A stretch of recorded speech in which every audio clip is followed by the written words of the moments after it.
As the year 2000 approaches, secular and religious observers are developing a consensus that major change on planet Earth are fast occurring and a new heavens and a new earth is imminent. Recent events have shaken modern man's confidence on his capability to order the world and his society.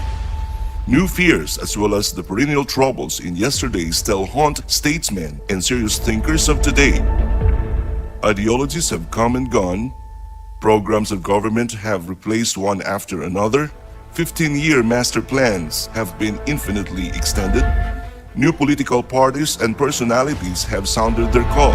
Yet, men in his modern cities face the same age-old problems: graft in government service, systematic injustice, poverty amidst plenty, rebellions and revolutions, garbage everywhere, vices and crimes in the centers of decency, eminent cardinals playing the political harlot, siding with one powerful man today, only to discard him tomorrow. Babel of voices prescribing 1,001 remedy. Natural disasters following man-made catastrophes. The signs are here. The signs are very near, right at the tip of our noses. The metropolis is doomed. The countryside is ravaged. Their very own planet is endangered. To whom shall men turn in times like these? The scriptures, considered sacred by diverse religious traditions, converge in describing such times as ours. Time of great danger for man and his planet.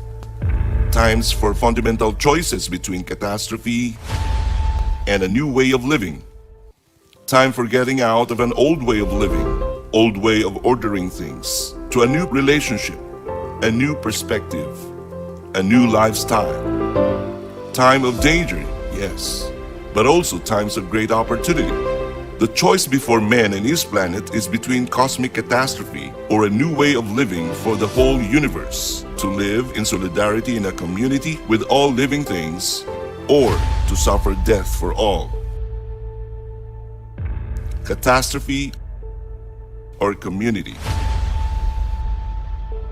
If one were to simplify the way things are, two pictures would adequately describe the choice before us now.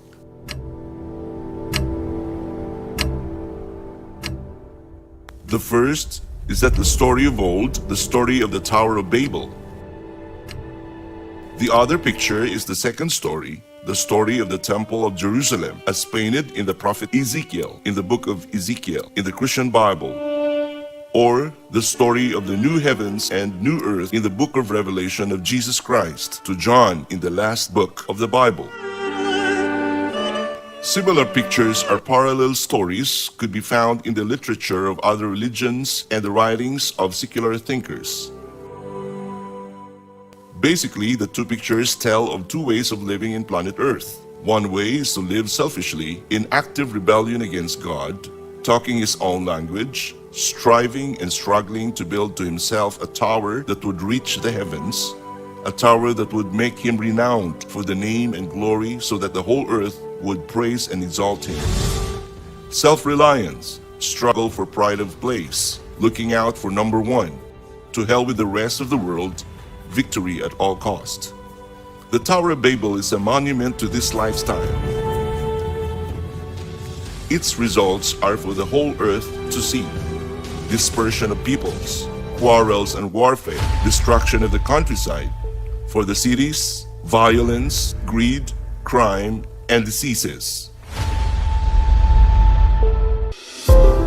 The other way is to live seeking man's proper place in the whole universe, recognizing a higher power that owns all life forms, caring for the environment, caring for planet Earth, brother sun, and sister moon. Every time planet Earth is in such a crossroad, when the whole of mankind is reaping the fruits of old selfish lifestyle, when all seem lost, life always intervenes through new consciousness. Somehow life breaks through a new way of thinking in the life of a servant. The new consciousness seeks expressions. The word gets out. A call to repentance and change is made. This consciousness, this call for a changed heart, generates a movement, gains momentum, suffers resistance, evokes oppression. The lives of its proponents are sought by contrary spirits and contrary minds to be snuffed out. Yet the movement continues. Today, the consciousness has taken hold of many servants. A college of servants worldwide had answered a call to live a new way, a universal college made of diverse personalities and persuasions, but with only one message: man must choose to live as part of creation. All life is holy. Biodiversity, take care of the environment. All is one planet, one mankind. But such ideas and spirits seek concrete expressions. If one were to live in a new way, what would be the forms of daily living? How will such communal life with all life forms be structured? What would be the features of such a society that embraces this viewpoint? Where will men of goodwill start? One indication of how we could start is shown in the book of Ezekiel and in the book of Revelation. This calls for a new settlement for the people of God today, a settlement that embodies the features for a lifestyle of giving and caring. It presupposes a man who has decided to take a new turn and have given up what was and decided to live anew. It presupposes an encounter with the spirit of life-giving, life-sharing so exemplified in the life of the man from Nazareth, Jesus the Christ. It presupposes a getting out from the system of the world and the gathering together of brothers in fellowship.